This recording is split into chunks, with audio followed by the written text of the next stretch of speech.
Salam alaikum. Tout d'abord, merci de m'avoir accordé la parole afin de vous proposer ma petite communication dans le cadre de cette journée, médias et foot algérien bien sûr. Les premiers points dans cette intervention, c'est pour mettre en valeur le journalisme, celui dont on dit qu'il doit faire preuve d'une bonne éducation, y compris sa manière de rédiger, dans son linguistique, notamment pour l'énonciation. Le bon journaliste est également celui qui parvient à obtenir l'information là où elle doit s'être ou exprimer, c'est-à-dire le message doit-il être porteur, sans craindre X ou Y. Bien sûr, dans ses conséquences pour ses écrits. Alors, dans le monde entier, le métier du journalisme est synonyme de sincérité, de noblesse. C'est un métier qui incite à dire que ce chacun appelle la vérité, qui n'est pas enfin qu'une facette perceptible à un moment donné de la réalité, sans abuser ou toucher la dignité de l'autre. Depuis qu'on avait connu la presse algérienne, et elle avait né, le football, il faut pas voiler la face en quelques termes, ça a été le terme favori de chacun de nous, depuis l'indépendance, avant l'indépendance. Alors, un de ces que... Excusez-moi, c'est pour la première fois que je fais une intervention aussi. Voilà. C'est gentil. Un de ceux qui est plus que tous les autres en face d'une richesse économique, telle qu'il faut la qualité du temps. Et Karl Marx avait donné un exemple de l'opium du peuple. Voilà. Et avant ça, on avait à la proclamation de l'indépendance, l'équipe de l'FLN, qui était déjà sa place en tant qu'élément fort de la résilience, en tant que vecteur de discours révolutionnaire, en tant que discours ou symbole fédérateur porté par la presse nationale indépendantiste.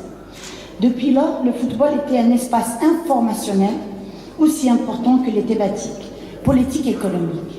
Ces dernières années, c'est des circonstances particulières ont même supplanté, lorsqu'il n'a pas devenu lui-même un sujet de politique politicienne, tel qu'il se vient dans les cafés. Rappelons-nous comment le traitement des matchs entre les équipes nationales égyptiennes jouées dernièrement en 2010. Anderman fut traité et parmi le franchissement de la mise en page traditionnelle cloisée et rigide. Sur le plan historique, on constate que la relation entre la presse et le football a connu une évolution liée au contexte politique et idéologique marqué indéniablement par le passage de l'unicité au discours, à la pluralité discoursive, par une évolution déclarative du système gouvernance. Un passage qui est aussi celui qui permet de franchir la frontière entre le parti unique et le pluralisme politique. Je voudrais aussi dire qu'il y avait un changement idéologique qui autorise l'arrivée de ce qu'on appelait presse indépendante, actuelle depuis les années 92 à ce jour, et la presse qui est la presse du pouvoir et la presse privée. Deux notions qui méritaient que l'on s'arrête dans un autre cadre que celui-ci, pour définir et expliquer les sémantiques dont ces deux concepts sont historiques porteuses comparativement à leur socle fondateur, c'est la presse publique.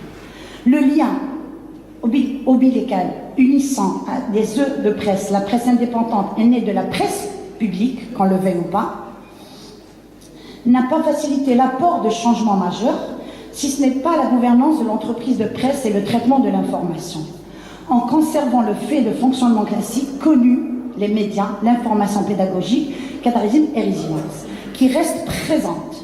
Le changement s'est fait au plan de la priorité des fonctions accordées aux médias dans le bouleversement hiérarchique académique répertorié. L'analyse du contenu de la presse sportive, l'expression française actuelle, relevant du secteur de la presse privée, montre qu'elle a bouleversé l'hiérarchie des fonctions donnant de la prévalence à la fonction cadariste au rapport aux fonctions informelles et pédagogiques privilégiées par la presse sportive du secteur public d'hier, et se poursuivait dans les rubriques sportives les titres généralisés du secteur perdurant. La relation de révélant footballistique dans cette presse toujours possédait un cantonnement à tendance pédagogique L'action sportive, au sens large du terme, est porteuse d'un contenu explicatif et devant être expliqué.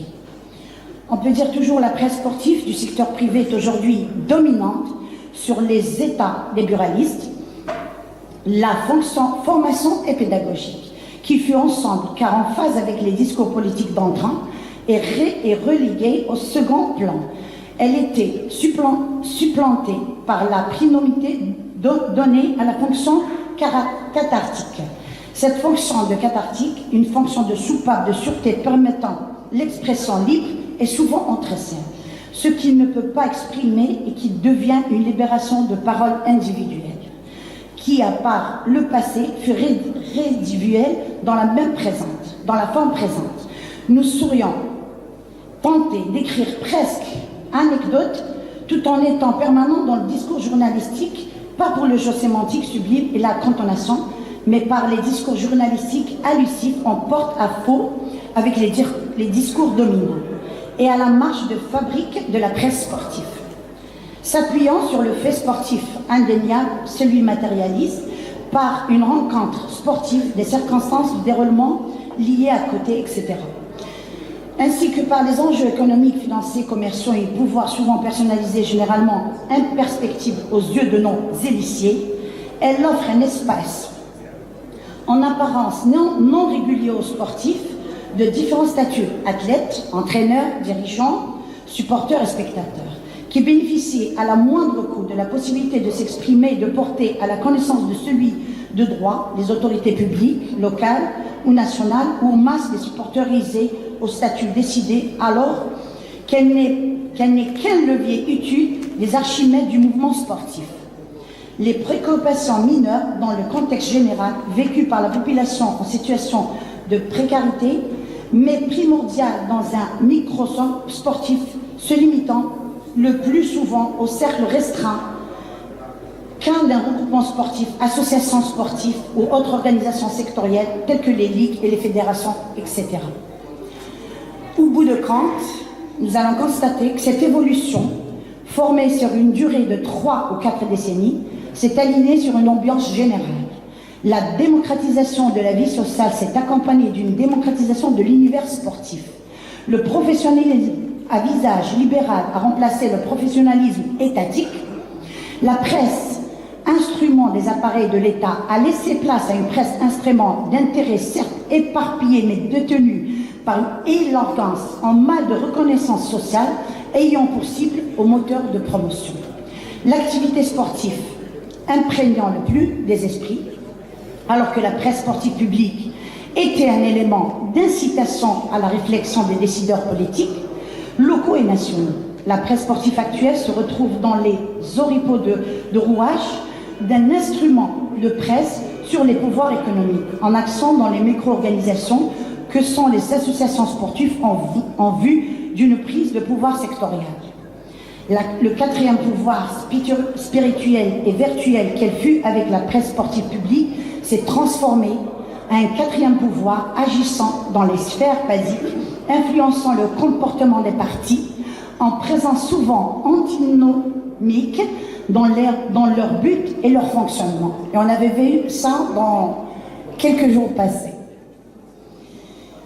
Les ressources de la fonction des médias ont été grosso modo conservées et dépit des moyens technologiques modernes, si ce n'est pas la collecte de l'information ne se fait plus les principes en vigueur hier et avant-hier, sublimant les leaders d'opinion vécus sportifs établis, une analyse sémiologique quantitative montrera, plus que cet exposé, d'une priorité insuffisante, démontrant par ailleurs l'économie générale de la confection de beaucoup de médias. Autre, la population ambiante est accordée à une génération de sportifs, à aucun palmarès souvent inconnu, y compris quelquefois leurs entraîneurs et leurs dirigeants qui ne les ont pas encore portés en premier rang, attendant leur arrivée à maturité. Ces jeunes sportifs, en conclusion, en dernier, ces jeunes sportifs mis en avant presse forme des régiments prenant les apparences de la starlette du sport ne disposent pas toujours les apparats, talents, évidents, excellents, les starlettes du 7e art, déambulant sur la creusette. Des jumeaux quand l'on fait mousser pour le bonheur des tuteurs de ficelle. Merci pour votre... Merci. Merci.